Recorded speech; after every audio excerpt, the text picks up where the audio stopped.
Good day, everyone. My name is Lexer Dave N. Cruz, and I am the leader of this conduct research study about common family challenges of BSHS students during online classes.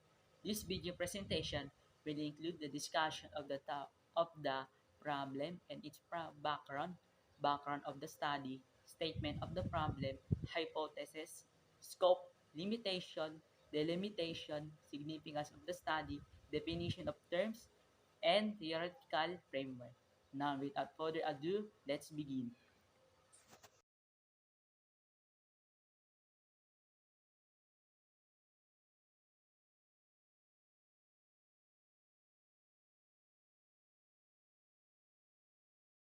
The problem and its background. These studies aim to examine the common family challenges of BSHS students during online classes. The last 2 years ago was the worst year that happened to everyone because the COVID-19. Although it spread all over the world, that's why the government decided to place the Philippines under the Enhanced Community Quarantine or ECQ, causing stress, depression, and anxiety, as well as the family and personal problems as the result of the online class and the pandemic.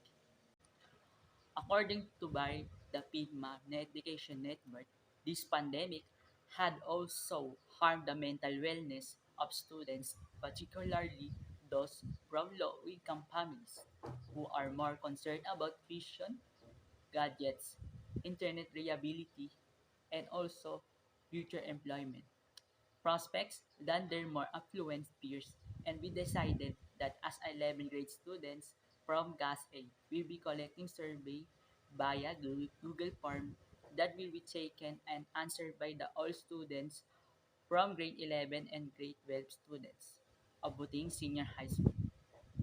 And also that this research will also help us, which is to be able to know how to handle stress, depression, and anxiety that they conquering in their online class during this time of the pandemic. Background of the study. The problem of students in learning the academic subject is their crucial problem because nobody explains them. Also, they learn on their own just to observe themselves. And one of our problems now is we can go to school because of this pandemic, COVID-19. In distance learning, nobody asks or given ideas. COVID-19 had infected more than 94 million individuals and killed almost 2 million people in 191 countries and territories as of January 2021, that affecting 1.5 billion students, school, and other learning places have been forced to convert to total online learning while the world continues to fight the virus. Violence spread.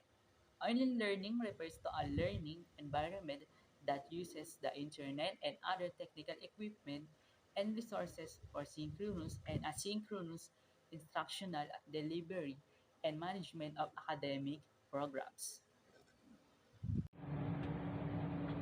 Statement of the problem. It is important to know the common family challenges of our Buting Senior High School students during their online classes. This study aimed to identify how students are affected by their common family challenges in their online class. It seeks to answer the following questions. What are the possible problems of the family that affects to the students? What are the ways to lessen the students' stress and overthinking to their family's problem? How does the students affect the common family challenges to their online class? How are the students able to cope their family's problems while they are studying? Hypothesis. Students are aware that they are learning for their future, but they are also aware that they are studying for now. They are also affected by things that can disrupt their learning, such as problems with family, self, or others, and they are experiencing stress, depression, and anxiety about the problems they face while studying. However, if these problems persist and they are unable to cope, they will worsen, causing more disruption in the learning of students who have problems, and they will miss classes, not recite as much, and they will load themselves. They will decide to stop studying since they are not interested in learning. Scope. Scope. When in the scope, we have interviews with the purposeful sample of 20 participants that revealed the complexity of variables affecting learners.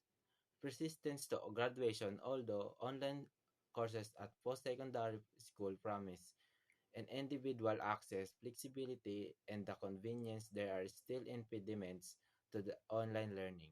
Limitation. This article purpose a framework along the three dimension to describe, organize, and explain learner-oriented factor influencing community college online courses dropout. Delimitation. This study is limited to 10 students from Buting Senior High School enrolled in the academic year 2021-2022 that will serve as respondents of the researchers. The possible obstacles that the researchers might encounter in making are poor time management, try and spend time on planning, make sure that you are devoting an appropriate amount of time to the task you are undertaking, and review how things are going. Stuck in your comfort zone or look only engage in activities that you are comfortable with and ascertain in your ability. To do the thing, fear of failure or taking risks. Chasing failure is more about who you're becoming than what you're achieving.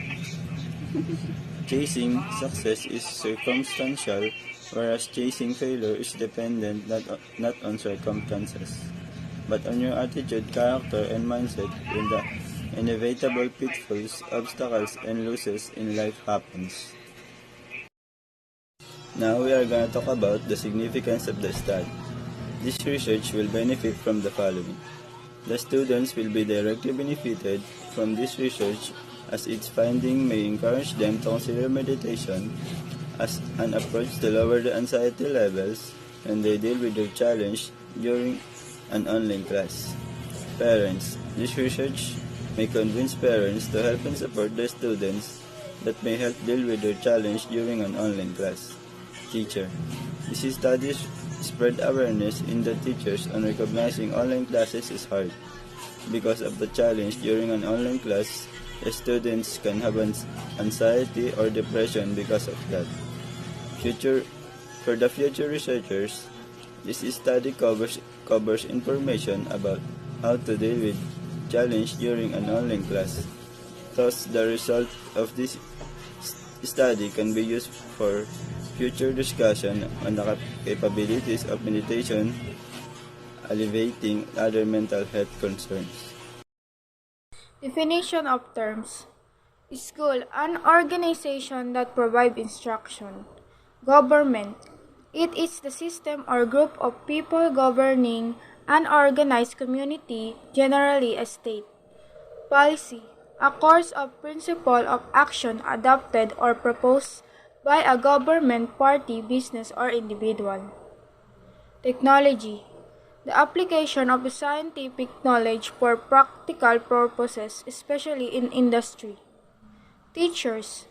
A person who teaches, especially in the school. The theoretical framework.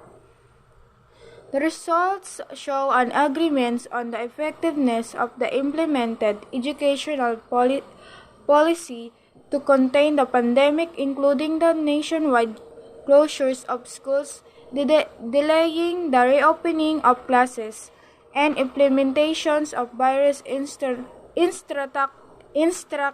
modalities. On parents have encountered virus challenge from the new mode of learning in a virtual setting, delivery of instruction, unsatisfactory learning outcomes, financial difficulties while working for the family during lockdown, struggle with the use and available of technology, and personal problems on health, stress, and learning style.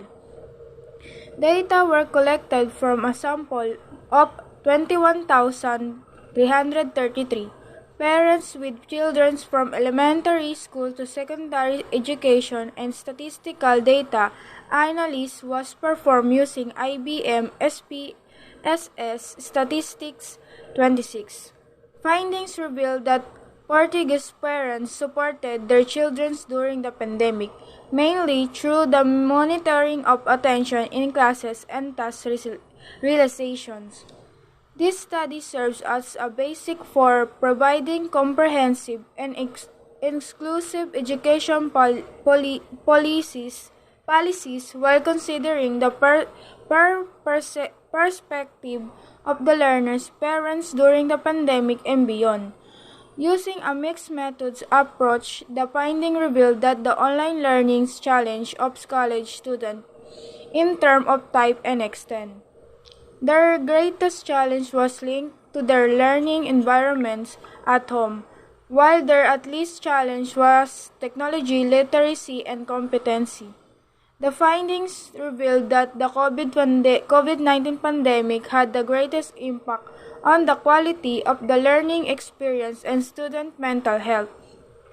In terms of the strategies employed by students, the most frequently used were resource management and utilization, help-seeking technical aptitude, enhancement, time management, and learning environment control. Implications for classroom practice, policy making, and future research are discussed. So far, we have presented supportive evidence of GRIT's direct impact on well-being achievement. GRITS has also been explored as the moderator of the relationship between adverse external events and external states, like emotion and behavior. Moreover, a higher level of dispositional grit buffers against the harmful effects of negative self-beliefs on an athlete performance. Such a moderation effect has been explained in a way that perseverance in improving skills and maintaining passions neutralize and or diminish perform related to negative self-evaluations. Evidence from literature therefore motivates exploration of the potential buffering role of grits on the loneliness, academic stress relationship during the COVID-19 pandemic. Thank you.